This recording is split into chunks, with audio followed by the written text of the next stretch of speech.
Hey everybody, this is Herschel Fruin again, High School Top 200. I got some more questions that people have been asking, and so I took the ones that were most asked, and so I'm going to answer them now. First off, big shout out to all the guys, all the KD brothers out there. Meme page, real inspiring. It's good knowing that all the Kiwi dads around the world can support each other and just have our own little own little talk with each other and help each other out with different experiences. Back to rugby. Well, actually, any of you NBA fans out there, man, my damn Clippers got injured. Clippers were my pick to go through to the finals. The Clippers or Thunder against the Cavs, and man, yesterday was a terrible day for me. Blake Griffin and CP3 all out in one game, all for the playoffs. Who are they going to go to now? It's like, what, Jeff Green and DeAndre Jordan, like Jamal Crawford is like, come on. I honestly don't even think they'll beat Portland anyway. Okay, go back to the questions. Let's go to the questions. First question that was asked that I'll answer is the agents one, and if I agree and what my thoughts are on the agents. At this point, and where I kind of see first 15 rugby going in the future, agents are necessary. I kind of see first 15 rugby kind of like high school to the NBA, because you are starting to get and this page itself shows how advanced and how ahead in talent and knowledge and overall I guess a grind and push that our kids have, that they actually are a lot better coming out of high school. So it doesn't take our boys a lot longer to get out of that high school stage and then jump up into the real professional stage. And I'm talking, sitting on the bench straight after school, sitting on the bench for the ITM Cup team, or even some of them starting, and then the next year after that going straight into Super 15, not even development, but into a full-time squad, and still be under 20, and then play for under 20s, which is great. I love seeing, our high school top 200 boys playing under 20s. Honestly, it's just the best feeling, just seeing them out there and seeing kind of where they've come from. So the agents are real important like that. The kids need to be represented. The kids need to be informed, as well as the parents need to be sat down and informed what it is that comes next and what kind of situations and pressures and the overall business side of rugby. We don't ever hear about it like in rugby journalism, of what players actually go through in terms of negotiations or clauses or things like that, which you hear in a lot of American sports. I mean, that's how I kind of got into it and have some kind of fair understanding of how the agents work and how the percentages come off, and then about being paid while you're injured, or things like that. And so my understanding is, I have a good understanding, a full understanding, no, a good understanding, yes. So I'll be able to sit down and talk and chop it up, blah blah blah, whatever, with agents, and being able to understand on their level how it is.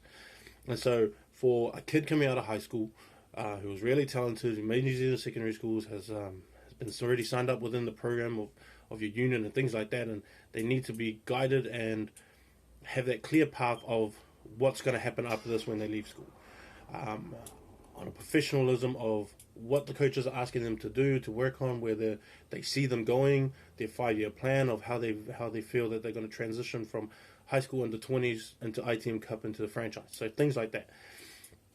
So the agents are very important in that. So picking up a good agent, to me, picking up a good agent is where you and your parents or your guardian or your loved one or someone that you really, really trust and you value their opinion, if you sit down and you talk to them and weigh up everything in which they're saying and with everything that they pitch to you, and it feels good to you, then sign with them. That's how I feel. That's how you pick it. Like, you're never ever gonna know who the best is, but it all has to come off feeling. You know, just and there's always going to be that struggle. You may look at the best, you may look at the best agency out there and say they've got these All Blacks and they got all these Super 15 players, but at the same time, you're going to have to start thinking as well and say, well, if they've got all these guys, they are the ones that make your money. I don't really make money for you now. I'm just the hope that you will.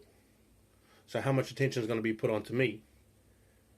Because you're not going to make anything off me until like 3 or 4 years, something like that.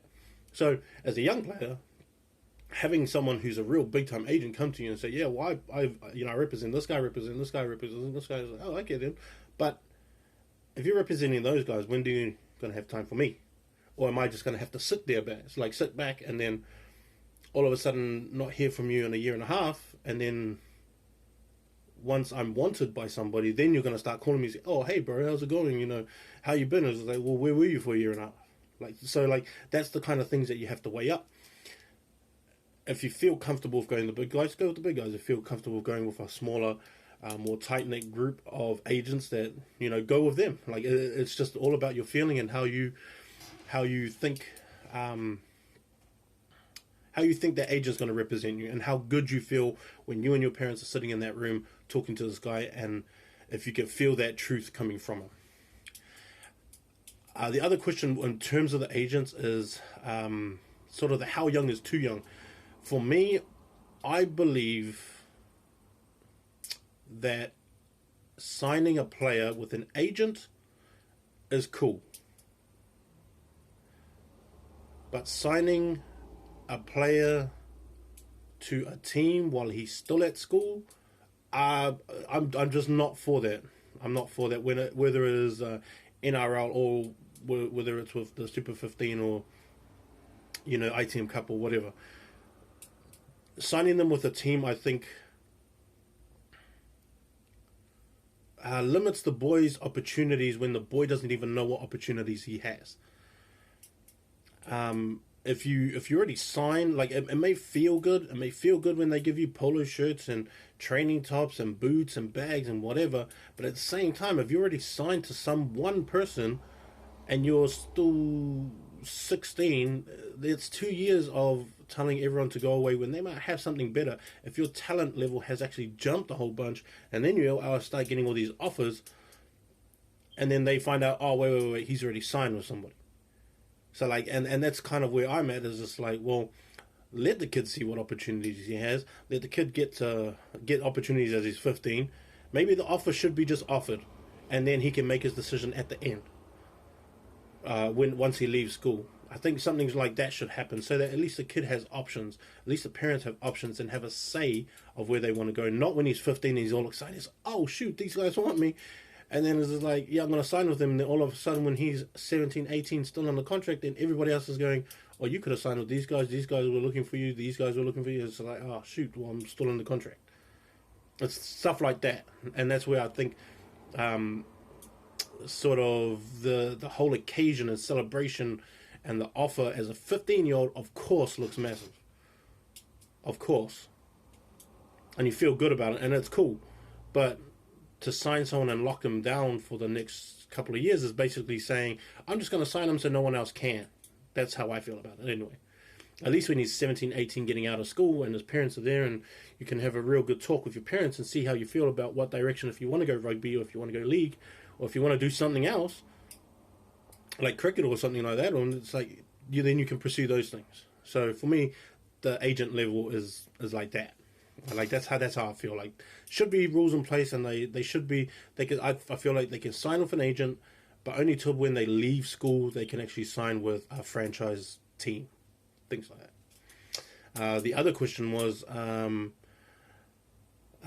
couple of people have asked me about my thoughts on Wellington, the Wellington competition, and who the best is. Obviously, if you look at my rankings, I I have Rongotai at 11, Wellington at 14. I have Silverstream at 23 and Scots at 25. And that's just the start of the season. I mean, and in all honesty, and people don't understand, like, everybody from 1 to basically 35 on the rankings list are not actually that far apart in terms of ranking. Like, there's only small little bits that you can find different with different teams that could separate these guys. So, like, it's not... It's an upset when you beat someone higher, but it's not... It's not hard to think that they could do that. It's not impossible to think that they couldn't beat them. Okay, so, like, any of these top 4 teams within the Wellington region, like Rongotai, Wellington, Silverstream, and Rongotai, Wellington, St. Pat's. It's Rongotai, St. Pat's Town, Wellington, Silverstream, and Scots. Those are my 5. I had Wellington ahead of everyone at first in my preseason, just from what I broke down myself. That big forward pack. I think they're probably got the best forward pack in Wellington. Wellington College does. I mean, there's just too much guys in that Wellington pack to say that they're not a really good. And I think even nationally, I think their forward pack actually fronts up with everyone. Having Bronson in there, as well as Naito and Sam, and Junior Tom and Millennium are just real. Those players alone as a forward pack are just, Junior's a big, massive runner. Tom gets around the field, things like that. I mean, Naito and Sam as a locking companionship. I mean, if they both stay back next year, it's hard for me not to see them as both going into the New Zealand team, because they're just that talented. Naito's been good for ages, and that's the reason why he's like one of my number 1, number 2, year 12s this year, and he's up there. Bronson is another one that, just a big bodied boy, he just bashes dudes and things like that. And so to argue with that forward pack to any other forward pack, not even just in Wellington, but within the country, I think they're actually just one of the best in the country. I'm doing a top 5 of right now of best, top 5 front rows, top 5 locks, and top 5 loose forwards and things like that, doing it within the combos. And then I've got a top 5 forwards and backs, and Wellington is actually one of my top 5 forward packs for like very good reason. So for instance, for Rongotai, in terms of them being ranked higher, it is that they have that combination from backs and forwards to being able to gel better, and then they're an older team with more, I think more quality players within the quality positions, and guys that can actually play positions. There's one thing, like when you watch rugby, is that having your best player in a position that's playing out of position is always going to be a risk. I don't care how good he is. If he's playing out of his position against a guy who's playing within his position, I'll basically take the guy that's playing in his position, because he's going to know better. He's played it for a longer time. The other guy is just a fill-in. So like when you have guys that play in teams that play within their position, you have a better structured team. You have a better flow to your game and things like that. Especially when it comes into rep teams, like when you shouldn't have gaps anyway for those kind of things. But when you come to rep teams and you have guys playing within position, I'll take the guy that plays within position rather than the guy who plays out. For Rongotai, Tobias and Carl Brownie, they're a good front row. I think, they're strong.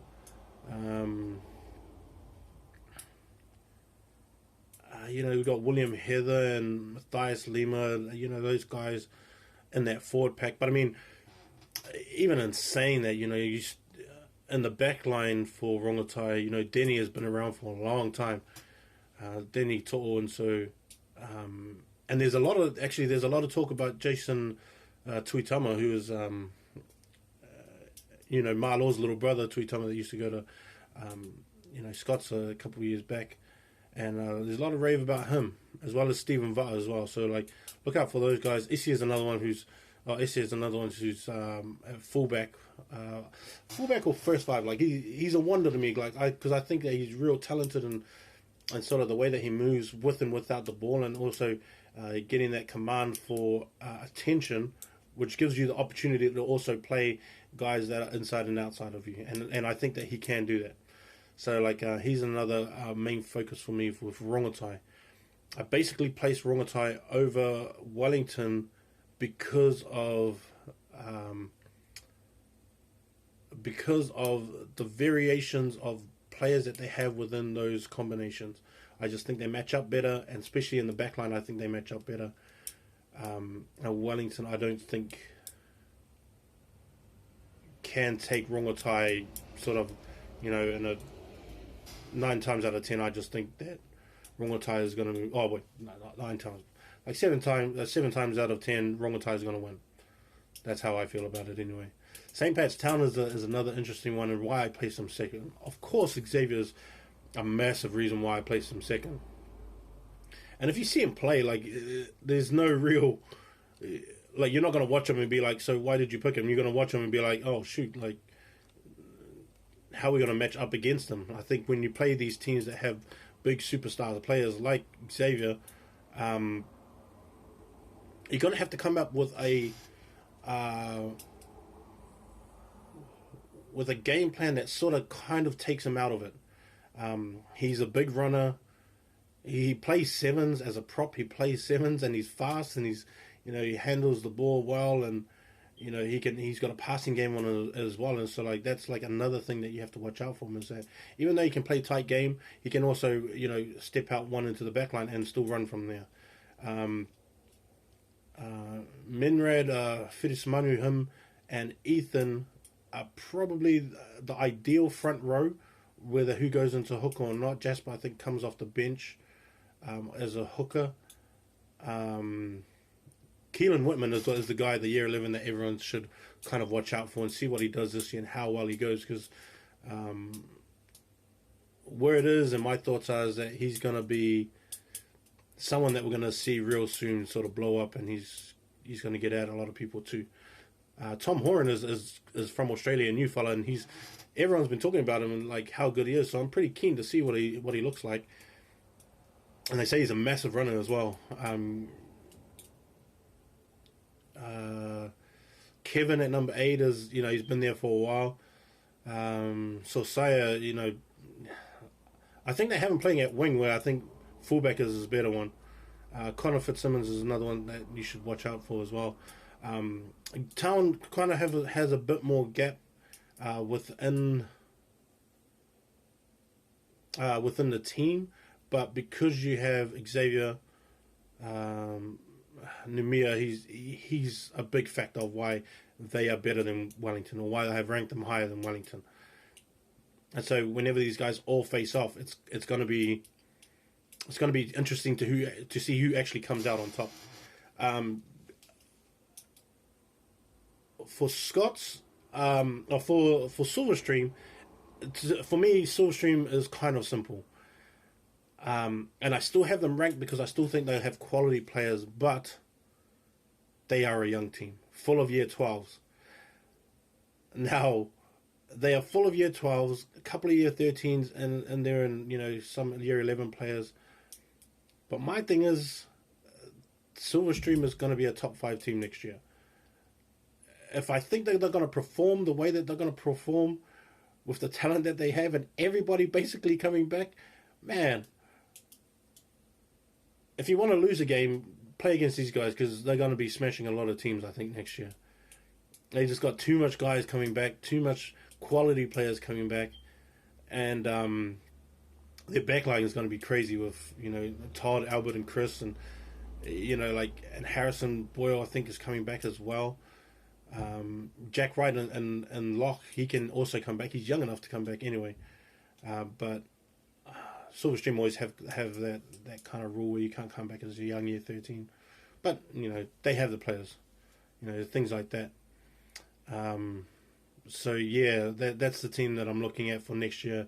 I'm excited to see how they go this year. And like, I'm really interested in, when I watch their games, like a lot of notes are going to be taken on that because I'm going to sort of evaluate where they are now and then how good they can be next year. Because a lot of these kids are going to develop, even physically, are going to develop and be a better kind of team. Scots College, they have actually gutted out. For me, like, the reason why St. Kitts do so good is because they recruit young. They recruit young and then play guys within the system, knowing that once they get to first 15, they're already adapted to the system that they run. So they recruit when they're year 9, year 10, bring them up through year 11, year 12, and then by the time they get to year 12, 13, they're already there, already playing good. Scots kind of did not back themselves up. Ezra Dunlop and Jack Loader, George Jacobs and even Connor and Marlaw have all come through that system, but then they haven't, the ones that are inserted in between all those guys, I feel that they just weren't up to it. They just didn't actually recruit well for that, or they didn't bring up guys who were already at their school within their system. They haven't brought them up to catch up to sort of those guys. So what they did is they went out and they got Manaki and they got Tai and they got Werdner and Tama also came over, Kapine. So they have found the players, and this is another thing, is that even though you get a whole bunch of good players, it doesn't mean that all of these guys are going to fit together. It doesn't mean that these guys are automatically going to be like me, like with sus for the year. It's not like that. You still have to build up combinations. You still have to build up, a certain chemistry with each other, so that you don't get too lost in the game. When you find out other guys' tendencies and what they like to do and how they like to play, and then you just automatically switch and you know how that's going to happen. This backline's good. Of course, with Marlaw and Connor in the backline, it's mean. But now that you got Tai, Nelly, and Manaki in that tier, like, they are massive pieces to have in there. But all those guys have to work together a lot harder to find out what each other likes to do, find out how each other likes to run and things like that. So I have put them in there because they belong there in that top 25, and only just in that top 25. Like, I got De La Salle, Kelson and Westlake, and even St. John's here and Hamilton, as well as Massey and Rosmini in there. They're all just right there as well. So, like, Scots could easily fall. But I have to respect their roster that they have and know that guys like George Jacobs, Ezra Dunlop and Jack and that, they're all going to put their heads together within the forwards and say, all right, Tama, this is what you're doing, Werdner, this is what you're doing. And then, like, and make sure that Daniel Brown and them all come together and say, okay, this is how we're going to run, and this is how we're going to do it for the whole year. I usually do it like this, and then sort something out so that you're not so lost on the field when it comes down to the real hard parts in the games and the tough times in the game. And then it's going to be the same. I mean, Connor and Marlaw have been in there for ages, and they know exactly what they're doing. So Tai and Manaki just going to have to sit back and then just listen and just make sure they follow instructions of how things are done there, so that they can adapt to the system that they're running. So as of now, it's going to be Rongotai, St. Pat's Town, Cole, Silverstream and Scots. But is there a big gap between all of them? No, not really. Not really. And then, once the season starts and then you start seeing how good or how many gaps these teams need to fill in with, if they start winning or losing, or come out of games where they should have just smashed the team but they didn't, that's where I'm going to know also whether they belong higher in the list or lower in the list. So yeah. Those are the two questions that I've answered. Any more questions, just send them through, and then obviously my writing and grammar and all that kind of stuff is terrible, so it is a lot easier. At least you can understand where I'm coming from instead of trying to read what I'm writing and all that kind of stuff. Yeah, I'm no journalist at all. Like, My lyrical game is not strong. Anyways, top 200. Peace.